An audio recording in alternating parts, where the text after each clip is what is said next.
रक्ताच्या शेवटच्या थेंबापर्यंत मी शेतकऱ्यांसोबत चूक असेल तर 1000 वेळा शेतकऱ्यांची माफी मागेन. भाजप आमदार बबनराव लोणीकरांचं विरोधकांना प्रत्युत्तर.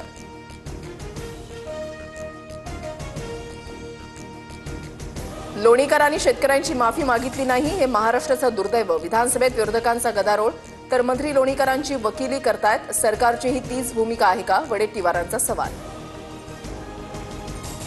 बबनराव लोणीकर आमच्या हातामध्ये आल्यास सोडणार नाही. तुमच्या बापाला मोदींनीच पेरणीचे पैसे दिले या लोणीकरांच्या वक्तव्यावरून बच्चू कडूंचा इशारा. पंढरीच्या वारीमध्ये अर्बन नक्षलवाद्यांचा शिरकाव. शिंदेच्या शिवसेनेतील आमदार मनीषा कायंदेंचा खळबळजनक दावा तर प्रकरणाची चौकशी करून कारवाई होईल. उपमुख्यमंत्री शिंदेंचं आश्वासन. संविधानावर बोलणं अर्बन नक्षल असेल तर संपूर्ण देशाला जेलमध्ये टाकणार का? संविधान हत्या दिन कुणी साजरा केला? स्वतःला आरशामध्ये बघा आणि मग बोला. आदित्य ठाकरेंचा शिंदेच्या शिवसेनेवर निशाणा. सुप्रीम कोर्टात स्थानिक निवडणुकांचा हवाला देत ठाकरेंकडून धनुष्यबाण चिन्हावर सुनावणीची मागणी. मात्र तातडीनं सुनावणीला शिंदेच्या शिवसेनेचा विरोध. पुढील सुनावणी 16 तारखेला होणार.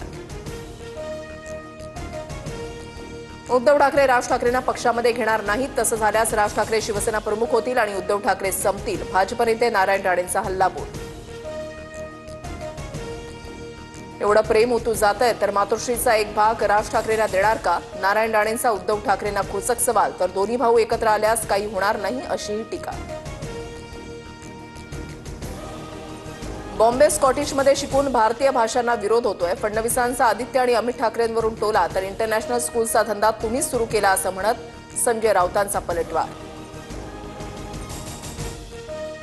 लहानपणी मुलं भाषा लवकर शिकू शकतात. हिंदीसह अनेक भाषांचा अभ्यासक्रमामध्ये समावेश असावा. अमृता फडणवीसांचं भाष्य. ठाकरेंचे आमदार अनिल परब लिंबू मिरची घेऊन विधान परिषदेमध्ये. रायगडमध्ये अघोरी प्रकार सुरू. पालकमंत्रीपदासाठी कोणाच्या तरी मनामध्ये माझ्या बहिणीविषयी वाईट असू शकतं. आदिती तटकरेंबाबत बोलताना परबांचा भरत गोगावलेंवर निशाणा. घरकाना घाटका अशी अनिल परबांची अवस्था. सगळे लोक एकनाथ शिंदेंकडे येत असल्यानं त्यांना दुःख म्हणून लक्ष केंद्रित करण्यासाठी अशी वक्तव्य सुरू. गोगावलेंचा पलटवार. माऊलींच्या पालखीचं दुसरं गोल रिंगण उत्साहात. हजारो वारकऱ्यांच्या उपस्थितीनं कुरुस नगरी दुमदुमली. माळशिरसमध्ये मुक्काम केल्यानंतर पालखी सोलापूरकडे मार्गस्थ. माळीनगरमध्ये तुकोबारायांच्या पालखीचं उभं रिंगण संपन्न. सोलापूरच्या अकलूजमधील मुक्कामानंतर पालखी सोहळा पंढरीच्या दिशेनं मार्गस्थ. आज बोरगावमध्ये मुक्काम.